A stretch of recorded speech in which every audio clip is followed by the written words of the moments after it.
A Qualicorp acredita que tudo isso vai passar. Mas enquanto não passa, investimos mais de 14 milhões para ajudar o Brasil a combater a pandemia. No Rio e em São Paulo, a Qualicorp se associou a grandes empresas para entregar 345 leitos ao sistema público de saúde. Milhares de vidas estão sendo salvas. Juntos, daremos a volta por cima.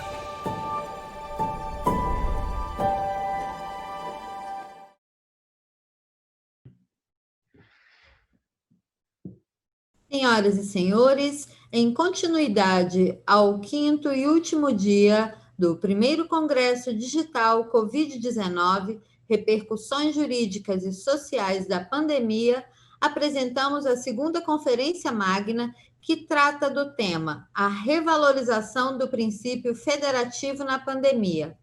Convidamos para presidir a mesa dessa Conferência Magna o presidente nacional da OAB, Dr. Felipe Santa Cruz, advogado, mestre em Direito e Sociologia. Como palestrante, convidamos o ministro do Supremo Tribunal Federal, Ricardo Lewandowski.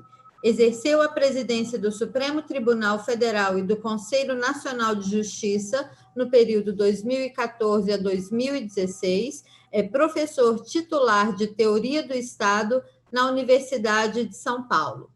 Com a palavra, o presidente da mesa dessa Conferência Magna, Dr. Felipe Santa Cruz. Bom dia a todos, bom dia àqueles que nos honram com a sua participação nessa manhã de sexta-feira. Infelizmente, para nós, o último dia dessa conferência que já entrou para a história da advocacia com seus mais de 115 mil participantes. Eu agradeço demais àqueles que acompanharam ao longo da semana debates plurais, debates absolutamente abertos às grandes questões da reconstrução do nosso país após a pandemia. Quero agradecer em especial aos palestrantes que doaram o seu tempo gratuitamente para esse evento. É um trabalho que eu chamo de voluntariado e que engrandeceram demais o nosso evento. E foi muito além de um evento jurídico. Foi um evento jurídico, ouvimos jornalistas, filósofos, lideranças da sociedade, ou seja, foi um evento multidisciplinar. Quero cumprimentar o ministro Ricardo Lewandowski, a Francisca, que organiza tudo aqui para a gente, nossa chefe de cerimonial, parabenizando-a pelo trabalho. Quero cumprimentar aqueles que fizeram o suporte desse belíssimo evento, que não teve um único problema técnico relevante, a cumprimentar a todos, e dizer ao ministro Ricardo Lewandowski, que eu não sei mais delongas, porque estamos aqui para ouvi-lo, mas aqui é a casa da advocacia, então eu não poderia, sob pena de estar sendo omisso ou injusto, deixar de afirmar que, para nós, ministro Lewandowski, é absolutamente público, é notório a gratidão e o reconhecimento que a advocacia lhe dedicam por todo o respeito que o senhor, em seus votos, em sua conduta, sempre gentil, sempre educada, né? O ministro Lewandowski é a personificação do homem gentil, daquele homem que sabe tratar a todos com muito respeito, do mais importante cargo ao mais simples homem. Então, esses exemplos do ministro Lewandowski, e principalmente o trabalho realizado quando ele esteve na chefia do Poder Judiciário, à frente do Poder Judiciário, no CNJ e no Supremo, faz com que a advocacia reconheça sempre publicamente. Eu acompanhei muito de perto, porque eu era um dos mais próximos apoiadores do nosso eterno presidente Marcos Vinícius Furtado Coelho, que hoje é também um dos mais próximos apoiadores da nossa gestão, e eu, acompanhando de muito perto, fui testemunha, como presidente da seccional do Rio de Janeiro, de muitos episódios de comprometimento do ministro Lewandowski com respeito à advocacia. Seja muito bem-vindo, ministro, aqui é a sua casa, é uma honra para todos nós recebê-lo. Muito obrigado, presidente Felipe Santa Cruz. Quer dizer que é uma honra imensa ser presidido nessa sessão pelo senhor, e tem sido um combatente de modo muito intransigente pelos direitos e garantias fundamentais de nosso país, honrando as tradições de nossa ordem dos advogados do Brasil. Quero manifestar isso em primeiro lugar. Agradecer o apoio dos funcionários da OAB, que diligentemente estão conduzindo os aspectos técnicos deste evento magnífico, cumprimentar os advogados, as centenas de milhares de advogados que nos ouvem, iniciar dizendo que eu, no fundo e de coração, sou um advogado. Comecei a minha carreira na advocacia, fui conselheiro seccional da OAB de São Paulo, ingressei há 30 anos atrás na magistratura, pelas mãos da advocacia. Ingressei pelo honrado e honroso 5º Constitucional da Advocacia, que tem prestado importantíssimos serviços à nação. Entrei no Tribunal de Alçada Criminal, fui promovido para o Tribunal de Justiça de São Paulo, depois vim para o Supremo Tribunal Federal, passei pelo Tribunal Superior Eleitoral, pelo CNJ, mas, no fundo, continuo com o coração de advogado. Quem sabe um dia a divina providência haverá de me fazer voltar para esse aprisco de onde saí há tanto tempo. Mas queria, na data de hoje, tratar de um tema que talvez, de modo geral, não pareça tão relevante assim, do ponto de vista do dia a dia dos advogados.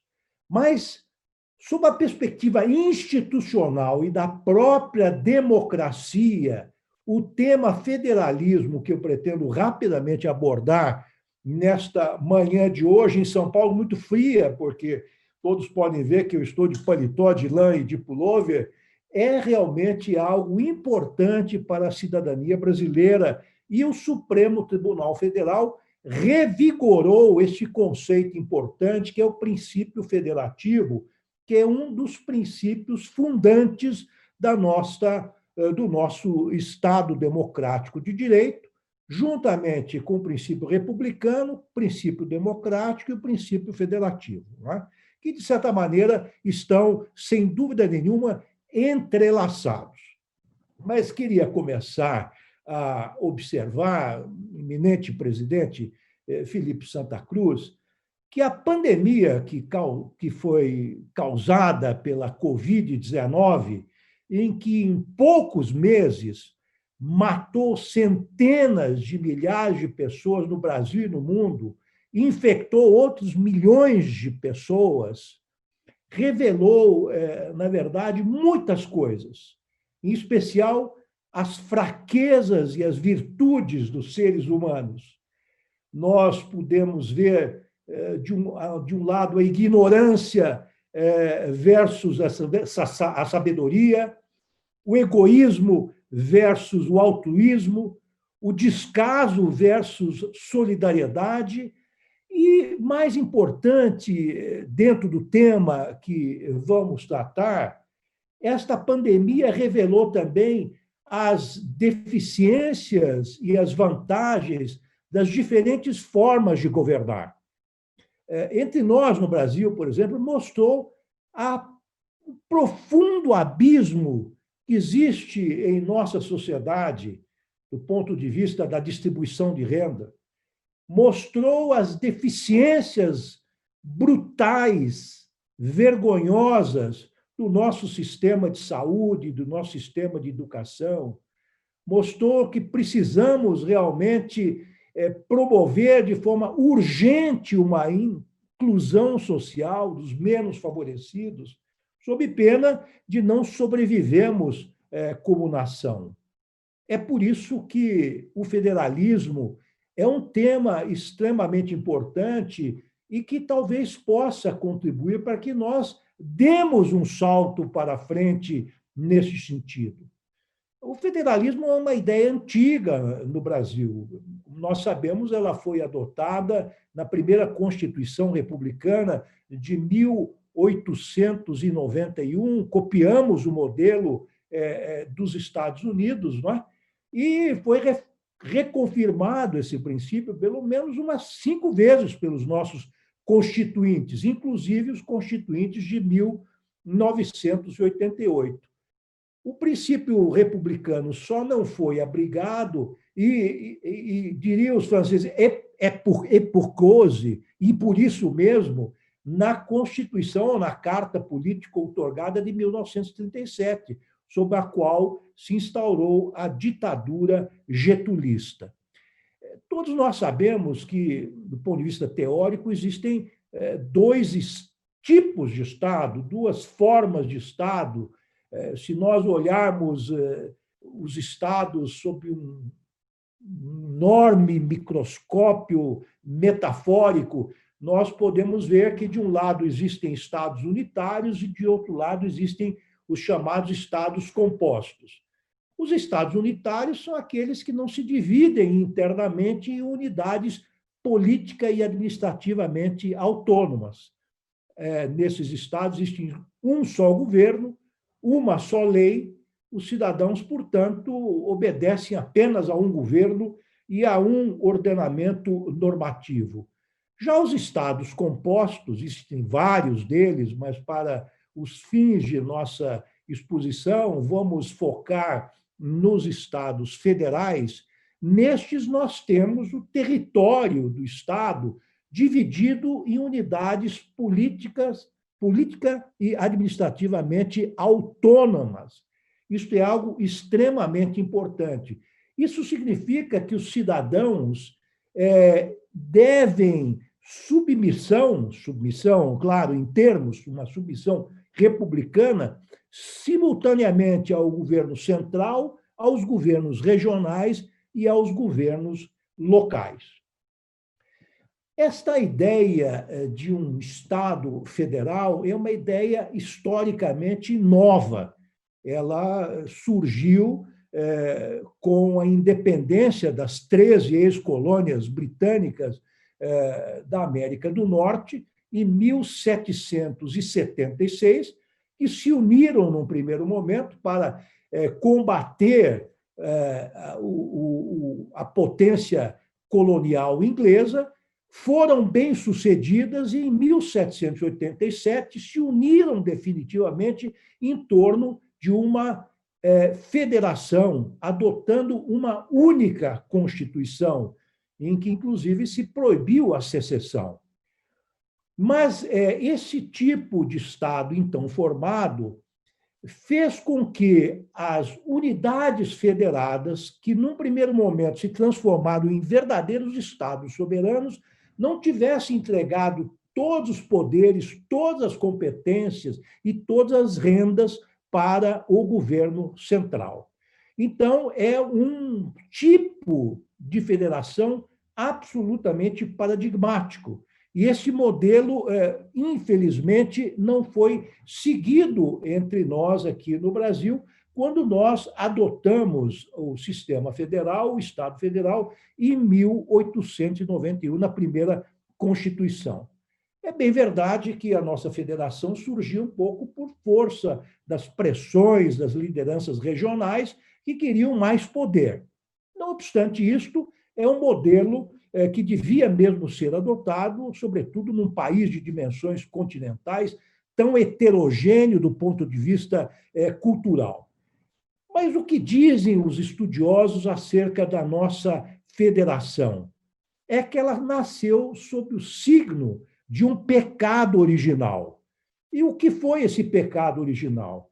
Foi exatamente o fato de nossa Constituição, de nossa federação, ter nascido não da junção, da união de Estados originalmente soberanos, mas sim do desmembramento de um Estado unitário que transformou as antigas províncias imperiais sem nenhuma autonomia, onde os presidentes eram indicados pelo soberano, pelo monarca, pelo imperador, e receberam nessa transformação algumas competências e algumas rendas, e jamais exerceram verdadeiramente o poder. É por isso que, ao longo de nossa história, quer dizer, estados e municípios sempre, de certa maneira, podemos dizer, sem nenhum intuito de menoscabo das nossas entidades federativas, sempre viveram de chapéu na mão relativamente ao governo central. Este é o pecado original de nossa federação, do qual jamais nos livramos. Alguns entendem que o nosso federalismo, ao longo da história, se movimentou no sentido pendular, ou seja, momentos em que o poder e as competências e as rendas estiveram concentradas nas mãos do governo central e outras, poucas, diga-se, nas mãos dos estados e dos municípios. Mas eu, repensando essa teoria, a qual eu, inclusive, já aderi, eu penso que, na verdade, se nós olharmos a trajetória do federalismo brasileiro de 1891 até os dias de hoje, na verdade, salvo uns pequenos interregnos, nós vamos verificar um movimento de permanente e acelerada concentração de rendas, competências, enfim, do poder em mãos do governo central.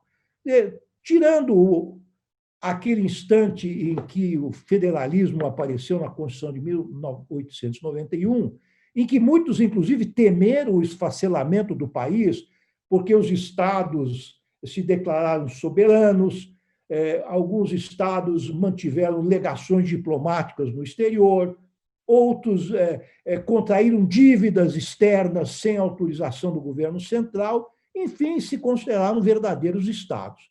Mas, a partir daí, nós vamos verificando que os estados vão perdendo poder. Logo na Reforma Constitucional de 1920, estabeleceu-se várias hipóteses de intervenção da União nos estados, e que foi utilizada pelo governo central para afastar adversários políticos dos estados, de forma muito nefasta para a história do Brasil. Logo em seguida, tivemos a Revolução de 30, com a ascensão do getulismo, quer dizer, que foi um momento altamente concentrador de poder nas mãos não apenas de uma só pessoa, mas do governo central. Os estados foram permanentemente dirigidos por interventores. Tivemos um pequeno interregno em 1934, com uma Constituição, digamos assim, de cunho social, de certa maneira desencadeada pela Revolução Constitucionalista de São Paulo, de 1932, mas a Constituição de 34 foi extremamente efêmera, durou 3 anos. Logo, Getúlio Vargas deu o golpe, instaurou o Estado Novo, uma Constituição inspirada na carta política fascista do Marechal Piłsudski, da Polônia, por isso que é chamada de polaca. Esta Constituição durou até 1945, quando os pracinhas da FEB voltaram da Europa, onde combateram o nazifascismo, inconformados com a situação política no Brasil, fizeram com que se convocasse uma constituinte. E, de fato, em 1946, de certa maneira, o pêndulo do federalismo voltou-se novamente para o lado dos estados e dos municípios, mas também de forma, diria eu, efêmera, se nós olharmos este fenômeno com uma visão histórica, porque em 1964 tivemos o golpe militar. E esse golpe militar perdurou até meados dos anos 80, até o movimento Diretas Já, e foi um momento, um paroxismo da concentração do poder ao nível da União, como nós sabemos.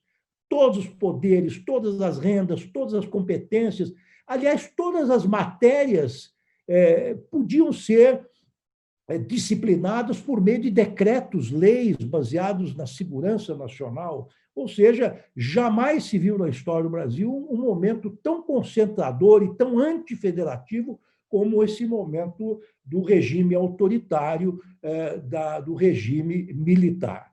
Em 88, tivemos um fôlego nesse sentido. A Constituição Democrática de 88 não apenas reafirmou com todas as letras o princípio federativo, mas também, de forma muito interessante e sui generis no mundo, alçou o município à categoria de ente federativo logo no artigo 1º da nossa Carta Magna. Então, o professor Miguel Reale, inclusive, diz, olha, nós temos uma federação única, dizia ele, porque já faleceu, lamentavelmente, esse grande justo filósofo brasileiro, a nossa federação é única no mundo porque ela tem 3 níveis político-administrativos. Mas, surpreendentemente, em que pese o fato da nossa Constituição de 88 ter valorizado nominalmente o federalismo, inclusive instaurado o chamado federalismo cooperativo, para superar as mazelas do federalismo que se praticou até então, em que a União, estados e municípios compartilham competências e rendas. Não obstante isto, o pêndulo do nosso federalismo continuou indicando o rumo da centralização. Nós tivemos já, com Fernando Henrique Cardoso, uma reforma administrativa, em que os estados e municípios perderam, por assim dizer, para o bem ou para o mal, a capacidade de gerar o seu funcionalismo público. Tivemos uma reforma previdenciária que retirou também dos estados e municípios, dos entes federados, qualquer possibilidade de legislar nessa matéria, para o bem ou para o mal. Não é o momento de julgarmos isto. Durante o governo Lula, nós tivemos a emenda 45 de 64, que criou o Conselho Nacional de Justiça. O Conselho Nacional de Justiça, poucos atentam para isso, é um órgão, digamos assim, antifederativo, ou pelo menos ele não se coaduna com a ideia do federalismo considerado em sua pureza original. Em primeiro lugar, retirou competências da Justiça Estadual em favor da Justiça do Trabalho e da Justiça Federal. Também não vou entrar no mérito. E criou um órgão de controle nacional sobre as magistraturas locais, que sempre foram independentes. E este movimento continuou nos governos seguintes, com a Lei de Responsabilidade Fiscal, que, para o bem ou para o mal, também tirou a liberdade dos estados e municípios para gerirem com autonomia as suas finanças. O movimento no sentido da reforma previdenciária e da reforma administrativa continua. Na verdade, o nosso federalismo indica que, de certa maneira, estamos caminhando para se não um Estado unitário, para um Estado de tipo regional, como ocorre na Itália e como ocorre na Espanha, em que existem regiões autônomas, mas que não constituem propriamente uma federação. Bem, dentro desse contexto surge a pandemia. Vou respeitar o horário que me foi assinalado, senhor presidente. Senhores funcionários estão preocupados e justamente preocupados com a necessidade de podermos continuar com esse importante congresso, mas dizer que, neste momento da pandemia, o Supremo Tribunal Federal reafirma o valor do federalismo. E o federalismo, quando foi concebido em 1776, ou melhor dizendo, um pouco depois, com a Constituição Americana de 1787, ele foi criado com a ideia de permitir uma união em que se preservasse as particularidades dos entes federados. Mas, com o passar do tempo, se verificou que o federalismo era um instrumento importantíssimo para o fomento, para o favorecimento da própria democracia. E por que isso? Em primeiro lugar, porque não permite a concentração do poder político nas mãos de uma só pessoa, nas mãos do governo central. Imaginemos este fato transplantado para o Brasil. Aqui nós temos 27 entes federados, 26 estados e mais o Distrito Federal, e mais de 5.600 municípios, cada qual com seus governadores, seus deputados, seus prefeitos, seus vereadores, pertencentes a partidos políticos diversos, a correntes ideológicas distintas. É muito difícil que o poder se concentre de forma autocrática no governo central. Por isso, o federalismo não é só uma forma de administrar um país de grandes dimensões territoriais e culturalmente, etnicamente heterogêneo, mas é também um instrumento para não permitir a concentração do poder. E mais, para aproximar o povo do poder. É muito mais fácil aquele cidadão que está no interior do Amazonas, do Pará, ou de uma cidade perdida em São Paulo, no Rio Grande do Sul, no Paraná, de se aproximar do seu vereador, que é vizinho, do prefeito, chegar até as portas do palácio do governo, ou seja, a possibilidade de entrar em contato, de influenciar o poder, se multiplica de forma exponencial. Então, o federalismo é, antes de mais nada, um instrumento de aperfeiçoamento da democracia. E o Supremo Tribunal Federal, então, nesta pandemia, e de forma acertada, como nós verificamos, revalorizou o federalismo. Diz, olha, não é apenas a União que é responsável constitucionalmente, e não vou aqui dar os detalhes, quais são os artigos da Constituição, pelo combate à pandemia, ao Covid-19, mas também os estados e os municípios estão constitucionalmente autorizados porque detêm a competência comum para atuar no plano da saúde, no plano da assistência social, no plano do abastecimento alimentar.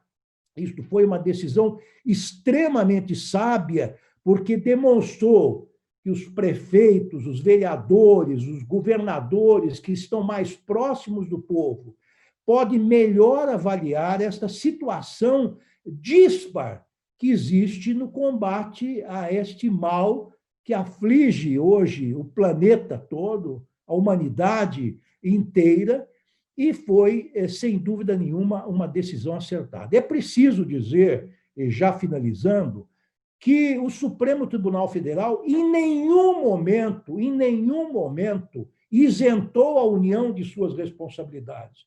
Porque em todo tipo de Estado federal, a União ela estabelece normas gerais, de modo, enfim, para disciplinar todas as matérias, empresta apoio técnico, apoio logístico para os entes federados, mas os entes federados, e aqui entre nós, os estados e municípios, não podem ser alijados dessa responsabilidade, porque são aqueles que estão mais próximos dos cidadãos. Mas, enfim, meu presidente, prezado presidente Felipe Santa Cruz, a quem eu tanto admiro, quero terminar a minha breve fala dizendo o seguinte: para fortalecermos o federalismo, para aperfeiçoarmos a democracia e para vencermos esse mal que nos aflige, inclusive para retomarmos o desenvolvimento econômico e social, não bastam decisões judiciais, não bastam leis e decretos. É preciso que autoridades e todos os cidadãos se unam, se deem as mãos e atuem com muito juízo, muita ponderação e muita responsabilidade, e resgatando aquilo que disse no começo, sobretudo com muito sentimento de solidariedade para com aqueles mais necessitados. Muito obrigado, presidente, pela oportunidade de me manifestar nesse importantíssimo congresso. Muito obrigado, ministro. Uma honra para nós. O senhor sempre objetivo, sempre claro, né? Mas com esse cuidado que eu admiro demais, que é a análise histórica e jurídica, né? De colocar as questões também na cronologia do tempo, né, do processo de evolução da civilização. Foi uma aula para todos nós. Estou recebendo aqui, ministro, dezenas de mensagens parabenizando o senhor, pedindo que eu transmita o abraço. Eu não vou fazer isso, senão ficaríamos aqui mais 50 minutos, né? Mas que transmita o abraço dos presidentes de seccional, dos presidentes de subseção, muitos me mandaram mensagem, dos conselheiros, tanto das seccionais quanto do Conselho Federal. Eu quero lembrar a todos que a OAB comunga desses ideais e foi ao Supremo garantir a competência concorrente de estados e municípios no combate à Covid, comunga dessa visão de preocupação com um exponencial crescimento da visão autoritária dentro do direito, do pensamento autoritário, e o ministro Ricardo Lewandowski, encerro dizendo isso, é um bastião da defesa do Estado Democrático de Direito no Supremo Tribunal Federal. Muito obrigado, ministro. Bom dia para o senhor. Obrigado por ter nos honrado com a sua participação. Obrigado. Agradecemos as ilustres participações do presidente nacional da OAB, Dr. Felipe Santa Cruz, na presidência da mesa desta conferência magna, do ministro do Supremo Tribunal Federal, Ricardo Lewandowski, pela elevada palestra sobre o tema A Revalorização do Princípio Federativo na Pandemia. Bom dia a todos e muito obrigada.